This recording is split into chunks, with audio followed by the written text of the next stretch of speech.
ಕೆಲಸ ನಮ್ಮದು, ಹೆಸರು ನಿಮ್ಮದ, ಯೋಗ್ಯತೆಗೆ ಹೆಸರು ಹೇಳುವಂಥ ಸೌಜನ್ಯ ಇಲ್ವಾ? ಸಾಲಿಗ್ರಾಮದಲ್ಲಿ ಪತ್ರಿಕಾಗೋಷ್ಠಿಯಲ್ಲಿ ಶಾಸಕ ಡಿ ರವಿಶಂಕರ್ ಅವರ ವಿರುದ್ಧ ಟೀಕೆ. ಹೌದು, ಕಳೆದ 3 ದಿನಗಳ ಹಿಂದೆ ಶಾಸಕ ಡಿ ರವಿಶಂಕರ್ ಅವರು ಅಗ್ನಿಶಾಮಕ ಠಾಣೆಗೆ ಗುದ್ದಲಿ ಪೂಜೆ ನೆರವೇರಿಸಿದರು. ಜೆಡಿಎಸ್ ಮುಖಂಡರು ಇದರ ವಿರುದ್ಧ ಕಿಡಿಕಾರಿದ್ದಾರೆ.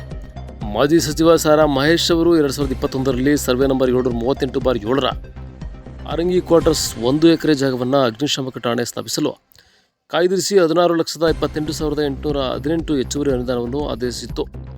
ಜೊತೆಗೆ ಎಪಿಎಂಸಿ ಮಾರುಕಟ್ಟೆ ಸಮೀಪ ತಾತ್ಕಾಲಿಕ ಅಗ್ನಿಶಾಮಕ ಠಾಣೆಯನ್ನು ನಿಯೋಜನೆ ಮಾಡಲಾಗಿತ್ತು. ಪೊಲೀಸ್ ಸ್ಟೇಷನ್ ಹಿಂಭಾಗ ಮಿನಿ ವಿಧಾನಸೌಧ ನಿರ್ಮಾಣ ಮಾಡಲು ಜಾಗವನ್ನು ನಿಗದಿ ಮಾಡಲಾಗಿತ್ತು. ಆರಂಗಿ ಕ್ವಾರ್ಟರ್ಸ್ ಜಾಗದಲ್ಲಿ ಶಾಸಕ ಡಿ ರವಿಶಂಕರ್ ಅವರು ಅಗ್ನಿಶಾಮಕ ಠಾಣೆಯನ್ನು ನಾವು ತಂದಿದ್ದು ಎಂದು ಗುದ್ದಲಿ ಪೂಜೆ ಮಾಡಿದ್ದಾರೆ. ಜೊತೆಗೆ ಸಾರಾ ಮಹೇಶ್ ಅವರ ಆಡಳಿತ ಅವಧಿಯಲ್ಲಿ ಕೆಲವು ರಸ್ತೆ ಗುದ್ದಲಿ ಪೂಜೆ ಆಗಿದ್ದವು, ಅದನ್ನು ಮತ್ತೆ ಗುದ್ದಲಿ ಪೂಜೆ ಮಾಡುತ್ತಿದ್ದಾರೆ ಎಂದು ಟೀಕೆ ಮಾಡಿದರು. ಜೆಡಿಎಸ್ ಕಾರ್ಯದರ್ಶಿ ಚಂದ್ರಶೇಖರ್, ಮೆಡಿಕಲ್ ರಾಜಣ್ಣ, ಎಂಟಿ ಕುಮಾರ್, ಪ್ರಸನ್ನ, ಲಾಲು ಸಾಹೇಬ್, ಎಸ್ಸಿ ಘಟಕದ ಅಧ್ಯಕ್ಷ ಶ್ರೀನಿವಾಸ್ ಪತ್ರಿಕಾಗೋಷ್ಠಿಯಲ್ಲಿ ಭಾಗವಹಿಸಿದರು. ಬಟ್ ಯಾರೋ ಮಾಡಿದ್ದು ಯಾರೋ ಶಬ್ದ ಬಂದಿರ್ತದೆ. ನಾನು ಮಾಡಿದೆ, ನನ್ನದು ಅಟ್ಲೀಸ್ಟ್ ಇಡುವ ಯೋಗ್ಯತೆಗೆ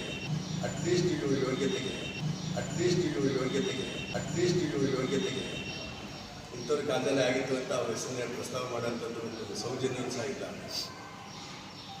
ಇದು ಒಂದೇ ಘಟನೆ ಅಲ್ಲ, ಸುಮಾರು ನಮ್ಮ ಕ್ಯಾರಲ್ಲಿಂದ ಚುಂಚುಕಟ್ಟೆ ರಸ್ತೆ, ಚೀನಳ್ಳಿ ಅಲ್ಲಿಂದ ಟೌನ್ ಬರ್ತದೆ. ಆ ಚುಂಚುಕಟ್ಟೆ ರಸ್ತೆಯಿಂದ ಟೌನ್, ಅದನ್ನು ನಾನೇ ಮಾಡಿಸೋದು ಅಂತ ಹೇಳ್ಕೊತಾರೆ. ಬಟ್ ಆ್ಯಕ್ಚುಲಿ ಅದು ಸೆಂಟ್ರಲ್ದವ್ರು ಮಾಡಿಸ್ಕೊಂಡು ಇವ್ರದ್ದೇನು ಪಾತ್ರ ಇಲ್ಲ. ಅದರಲ್ಲಿ ಕೇಂದ್ರ ಸರ್ಕಾರದಂತ ಅದೇ ಆಗಿದೆ. ಹಾಗಾಗಿ ಅದಕ್ಕೆ ಶ್ರಮ ಆಗ್ತಂಥವ್ರ ಅಟ್ಲೀಸ್ಟು ನೆನ್ಕೊಳ್ಳೋದು ಬೇಡ. ಸೌಜನ್ಯ ಕಾಲ ಇಂಥ ಪೀರಿಯಡ್ ಆಗಿತ್ತು, ಹೀಗಾಗಿತ್ತು ಅಂತ ಒಂದು ಮಾತು ಹೇಳುವಂಥದ್ದು ಸೌಜನ್ಯ ಸಹ ತೋರಿಸ್ತಾ ಇದೆ. ರವಿಶಂಕರ್ ಅವರೇ, ನೀವು ಭಾರಿ ಕಷ್ಟಪಟ್ಟು ತೀರಾ ಶ್ರಮ ಹಾಕಿ ಭಾರಿ ಹೋರಾಟದಿಂದ ಈ ಕ್ಷೇತ್ರದಲ್ಲಿ ಆಯ್ತಾಗಿದೆ. ನಮ್ಮನ್ನು ಅಭಿವೃದ್ಧಿ ಕೆಲಸಗಳು ಮಾಡೋದಕ್ಕೆ ಯಾರೂ ಅಡ್ಡಿಪಡಿಸಕ್ಕಾಗ. ಬಟ್ ಯಾರೋ ಮಾಡಿರೋಂಥದ್ದನ್ನು ಅದು ನಾನು ಮಾಡಿದ್ದು ಅಂತ ಹೇಳ್ಕೊಳ್ತಿರುವಂಥದ್ದು ಆ ಉದ್ದಟತನ ಬೇಡ ಅಂತ ಹೇಳಿ. ಹಾಗಾಗಿ ನಾವು ಗೌರವಯುತವಾಗಿ ಯಾವ್ಯಾವ ಕೆಲಸಗಳು ತಕ್ಷಣ ನೀವು ಅಭಿವೃದ್ಧಿ ಕೆಲಸ ಮಾಡಿಸಿದ್ರೆ ನಮ್ಮ ಪಕ್ಷದ್ದು ಮತ್ತು ನಮ್ಮ ಶಾಸಕರಾದಂಥ ಸರ್ವೇಶ್ವರವರು ಇಲ್ಲೇ ಇದ್ದಿಲ್ಲ, ಅವ್ರದ್ದು ಸಹಕಾರ ಇದೆ. ಬಟ್ ಈ ವಿರುದ್ಧ ಬದಲ ಮಾಡಿ ನಾನು ಮಾಡಿದ್ದು ಅಂತ ತೋರಿಸ್ಕೊಡೋದನ್ನ ದಯವಿಟ್ಟು ತಿಳಿಸಿ. ಇಲ್ಲ ಅಂತಂದರೆ ನಾವು ಸಹ ಇದ್ರ ಬಗ್ಗೆ ಯಾವ ರೀತಿ ಉತ್ತರ ಕೊಡಬೇಕಾದ್ರೆ ಕೊಡುವಂಥ ಕೆಲಸ ಮಾಡ್ತೀವಿ. ಹಾಗಾಗಿ ಈ ನೇರಗಳನ್ನು ತಿಳಿಸಬೇಕು ಅಂತ ಹೇಳಿ ನಾನು ಈ ಪತ್ರಿಕಾಗೋಷ್ಠಿ ಅವರು ಮಿನಿ ವಿಧಾನಸೌಧಕ್ಕೆ ನಾನು ಬಜೆಟ್ನಲ್ಲಿ ಆಗಲೇ ಮೀಸಲಾಗಿಟ್ಟಿದೆ ಅಂತ ಹೇಳೋರು. ಅದು ಶುದ್ಧ ಸುಳ್ಳು. ಹಿಂದೆ ಮಿನಿ ವಿಧಾನಸೌಧಕ್ಕೆ ಪೊಲೀಸ್ ಸ್ಟೇಷನ್ ಹಿಂಭಾಗ ಸ್ಕೂಲ್ ಆವರಣದಲ್ಲಿ 9 ಕೋಟಿ ಅನುದಾನನ ಸಾರಾ ಮಹೇಶ್ ಅವರು ಆರ್ ಅಶೋಕ್ ಮುಖಾಂತರ ಬಿಡುಗಡೆ ಮಾಡಿಸಿದ್ರು. ಅದು ರದ್ದುಪಡಿಸೋರೇ ಇದೆ.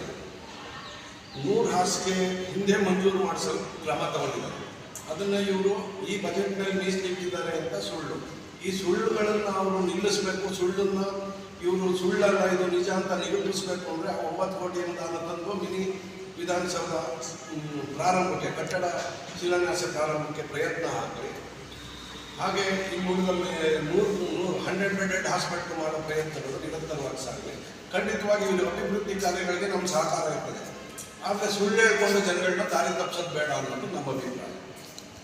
ಅಗ್ನಿಶಾಮಕ ನಾನು ಕೊಟ್ಟೆ, ನಾವು ಇನ್ನೊಂದು ಕೊಟ್ಟೆ, ನಿರಂತರ ಹಾಸ್ಪಿಟಲ್ ಮಾಡಿ ಸಂತೋಷ.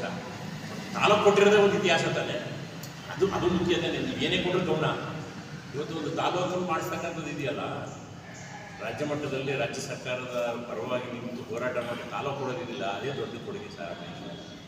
ಹಾಗಾಗಿ ಅಭಿವೃದ್ಧಿಗೆ ಪಕ್ಷ ಜಾತಿ ಏನೂ ಬರೋಲ್ಲ. ಅಭಿವೃದ್ಧಿ ಮಾಡಿ, ಬಟ್ ಮಾಡಿರತಕ್ಕಂಥದ್ದನ್ನು ನಾವು ಮಾಡಿದ್ದೀವಿ ಅಂತಕ್ಕಂಥದ್ದು ಅದು ಒಳ್ಳೆಯ ಬೆಳವಣಿಗೆ ಅಲ್ಲ. ಅದು ಜನರಿಗೂ ಕೂಡ ಗೊತ್ತಿರ್ತದೆ. ನೀವು ಹೊಸ ಕಾರ್ಯಕ್ರಮಗಳನ್ನು ತಂದು ಮಾಡಿ. ನಾನು ಎಂಜಾಪುರ ವಿಶ್ವನಾಥ್ ಕಾಲದಲ್ಲಿ ಏನೇನಾಯಿತು, ಗೌಡೇಂದ್ರ ಕಾಲದಲ್ಲಿ ಏನೇನಾಯಿತು ಅಂತಕ್ಕಂಥದ್ದು ಇತಿಹಾಸ ಬರೆದಿದೆ. ಈಗ ನಿಮ್ಮ ಕಾಲದಲ್ಲಿ ಏನಾಯಿತು ಅಂತ ಅದು ಇರ್ತದೆ, ಮಹೇಶ್ ಕಾಲದಲ್ಲಿ ಏನಾಯಿತು ಅಂತಕ್ಕಂಥದ್ದು ಬಹುಶಃ ಎಲ್ಲರಿಗೂ ಗೊತ್ತಿದೆ. ಮತ್ತು ಡೆವಲಪ್ಮೆಂಟ್ಗೋಸ್ಕರನೇ ಹೋರಾಟ ಮಾಡಿರ್ತಕ್ಕಂಥ ಒಬ್ಬ ಶಾಸಕ ಅಂತ ಹೇಳಿದ್ರೆ ತಪ್ಪಾಗಲಾರ್ದು. ನನ್ನ ಪ್ರಕಾರ ಯಾರೇ ವಿರೋಧಿಗಳು ಇದ್ದರೂ ಕೂಡ ಅಭಿವೃದ್ಧಿಗೋಸ್ಕರನೇ ಶ್ರಮವನ್ನು ಹಾಕಿರ್ತಕ್ಕಂಥ ಒಬ್ಬ ವಿಶೇಷವಾದ ಶಾಸಕ ಏನಾದರೂ